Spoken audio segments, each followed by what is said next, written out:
Hey everybody, welcome to GGS Railways. My name is Greg. This is my YouTube channel. Tonight we're going to talk about an American Flyer 290. A little history about American Flyer. American Flyer was a subsidiary of the A.C. Gilbert Company. If you're around my age, you'll probably know that name. You may or may not have had what they called at the time an erector set, which was made by A.C. Gilbert. For those of you that are in my younger audience, a erector set was basically a bunch of very sharp pieces of metal that had slots and holes in different places and round disc and so forth, and you could use some nuts and bolts that were provided and make all kinds of things. You would never find that in this day and time. It would definitely be considered pretty dangerous and probably, yeah. But as dangerous as that was, A.C. Gilbert also produced a lot of other things in the name of educational toys and things. They did some chemistry sets, they did some microscopes and some low-cost telescopes. At one point they even did a kit with a Geiger counter and some actual radioactive samples. True story, true story. So when we talk about unsafe toys today, wow, right? So anyway, this American Flyer 290, I got it when I was about 12, 13 years old. I think you've heard the story before that I mowed lawns when I was a small, well, not small child, 12, 13, 11, 12, 13, somewhere in that age. If you hadn't watched my other video, for my younger folks, you used to be able to knock on folks' doors and solicit to do yard work, and you'd still go home and be okay. People, I don't know, times are totally different now. Don't suggest doing that today. So anyway, I worked during one of the summers to get some money together, and I was big on going to garage sales and so forth, and I found this at a garage sale. I think it was priced at $20, $20 for Greg, and being 11, 12, 13 years old was actually a little bit of money, but I bought it. It did not work when I got it. My parents took me down to a local hobby shop, and we had it rewired and so forth, and made it completely functional. I did not entirely realize or anticipate that this is S scale. I mean, I knew it, but I didn't know exactly what that meant. So imagine my surprise when I got it home and it wouldn't fit on my lionel tracks. That's, 11, 12.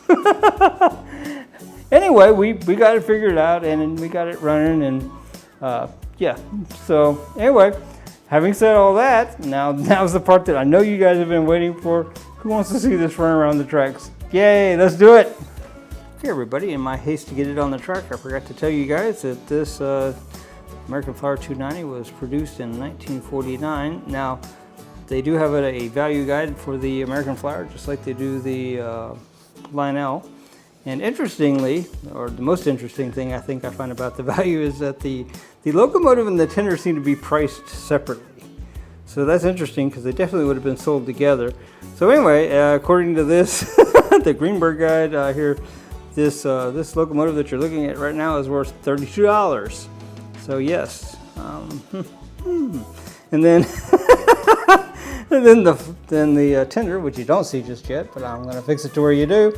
Apparently this is worth $19. So apparently $51 altogether. Yes. All right. Well, I believe it might be worth a little bit more than that. What do you think?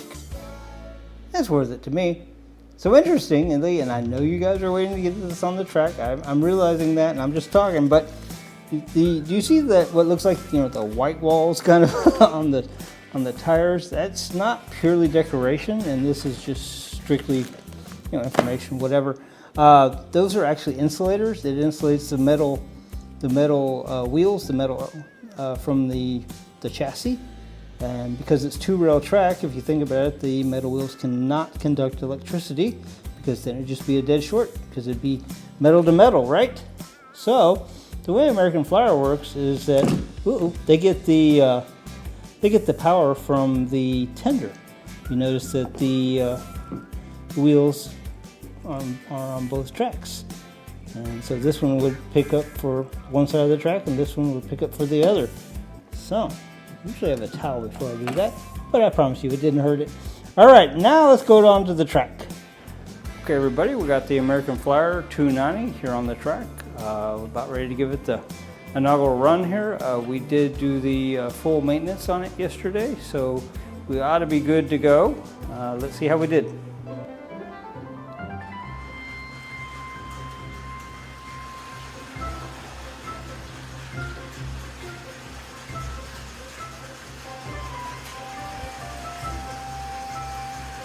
Pretty nice. Okay, as the American Flyer 290 warms up and gets the cobwebs worked out, it's working better and better.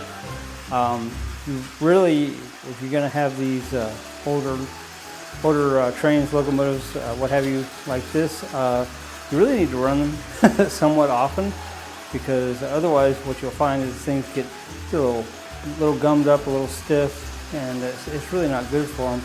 Now, like I said, we did do the full servicing yesterday, but I mean, it's just like as they sit, they just get, I don't know, almost arthritic, for lack of a better term. I mean, that's a very non-technical term, but anyway, as you can see, this is a beautiful, beautiful locomotive. Here in a minute, we'll get you on the ground and let you look at it as it goes by.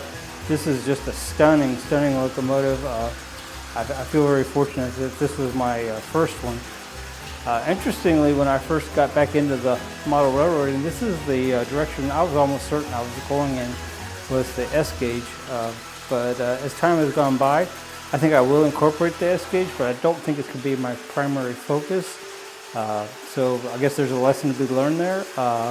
You know, if you're planning trains or whatever, you know, if you can, do it kind of like this, where you can play with it and figure out what you like, what you want, because you may otherwise get a complete layout and find that that's not exactly what you wanted. There really aren't any rules in this guy, and don't let anybody tell you any different. All right, let's get you guys on the ground.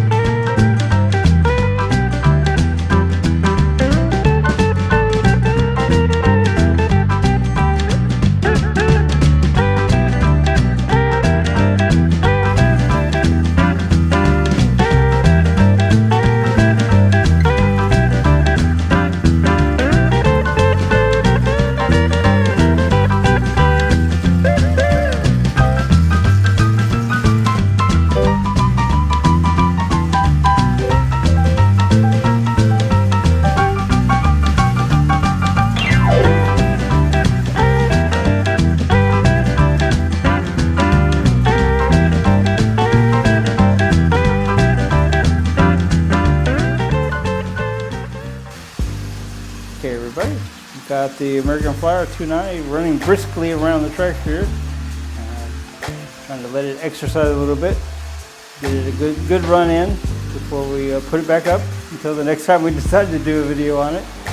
Every time I see this one run, obviously it brings a really big smile to my face. My parents were really nice in taking me to the hobby shop to get this one repaired. That was very, very special to me. It meant a lot. So, all right, this guy's running pretty good. I'm going to slow it down a little bit so we can maybe appreciate it a little bit more. I know some of you guys go a little nuts when, when the trains run too fast, because I mean, I know it's not very realistic, but it's all good, right? All right, so I'm going to be quiet for a minute here, and we'll let the train do its thing, and I'll be back to you guys in a little bit.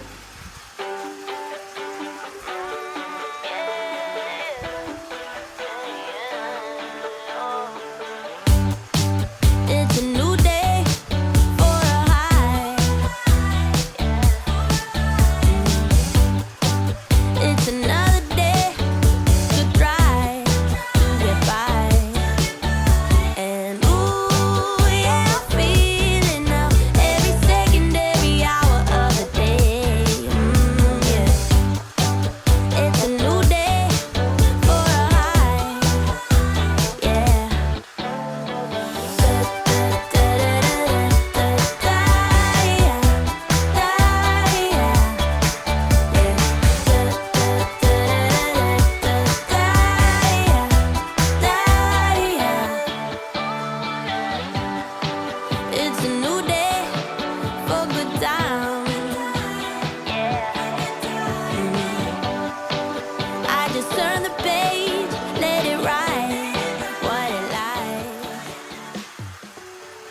guys, once again, this has been the American Flower 290. Hope you enjoyed seeing it run. I certainly enjoyed getting it out, and as usual, puts a big smile on my face.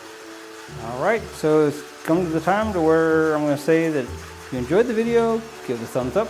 I enjoyed the video because it made me smile, made me happy. You know, I can have the worst day ever, and I can come home, I can play with the trainers, and you know, kind of make these videos, talk to you guys, and it's all better. I mean, it's it's like I even forgot what the problem was. So thank you guys for that. All right, guys. Well, if you're a returning subscriber, we appreciate you guys. We appreciate you watching our videos, the comments, the likes, the suggestions, the camaraderie. You guys are like family to us. We really appreciate you.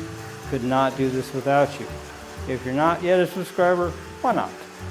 All right, guys. With no further ado, I think this is about it for tonight. Once again, this has been American Flower 290. One of my very favorites. Definitely my first. American Flyer, that is, anyway. And anyway, special love for the first, I guess. All right, with no further ado, GGS Railways out.